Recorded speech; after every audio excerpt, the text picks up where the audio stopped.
सालों पहले चांदनगर के पास एक जंगल था। वहां एक बड़ा सा बरगद का पेड़ था, जिस पर एक कौवा और एक कोयल दोनों अपने अपने घोंसले में रहते थे। एक रात उस जंगल में तेज आंधी चलने लगी। देखते ही देखते बारिश शुरू हो गई। कुछ ही देर में जंगल का जो भी था सब बर्बाद हो गया। अगले दिन कौवे और कोयल को अपनी भूख मिटाने के लिए कुछ भी नहीं मिला। तभी कोयल ने कौवे से कहा, हम इतने प्यार से इस जंगल में रहते हैं, लेकिन अब हमारे पास खाने के लिए कुछ नहीं है। तो क्यों न जब मैं अंडा दूं, तो तुम उसे खाकर अपनी भूख मिटाना, और जब तुम अंडा दोगे तो उसे खाकर मैं अपनी भूख मिटा लूंगी। कौवे ने कोयल की बात पर सहमति जताई। संयोग से सबसे पहले कौवे ने अंडा दिया और कोयल ने उसे खाकर अपनी भूख मिटा ली। फिर कोयल ने अंडा दिया।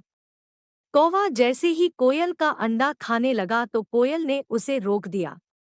कोयल ने कहा, तुम्हारी चोंच साफ नहीं है, तुम इसे धोकर आओ।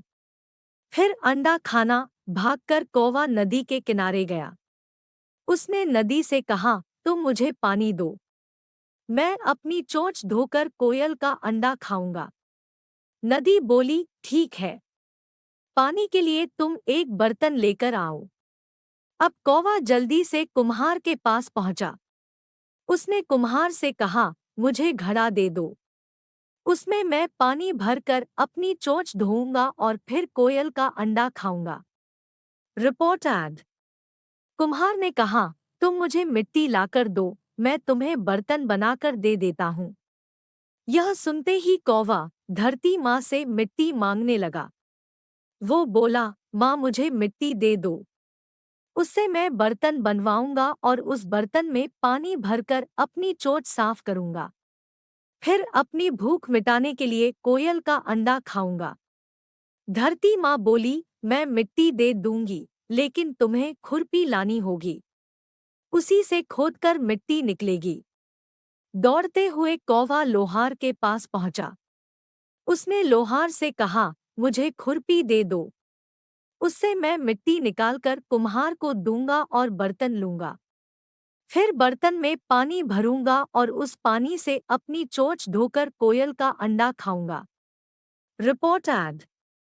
लोहार ने गर्मागर्म खुरपी कौवे को दे दी। जैसे ही कौवे ने उसे पकड़ा उसकी चोंच जल गई और कौवा तड़पते हुए मर गया। इस तरह चतुराई से कोयल ने अपने अंडे कौवे से बचा लिए। कहानी से सीख।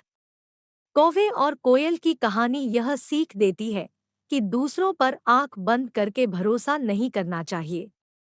इससे नुकसान खुद का ही होता है।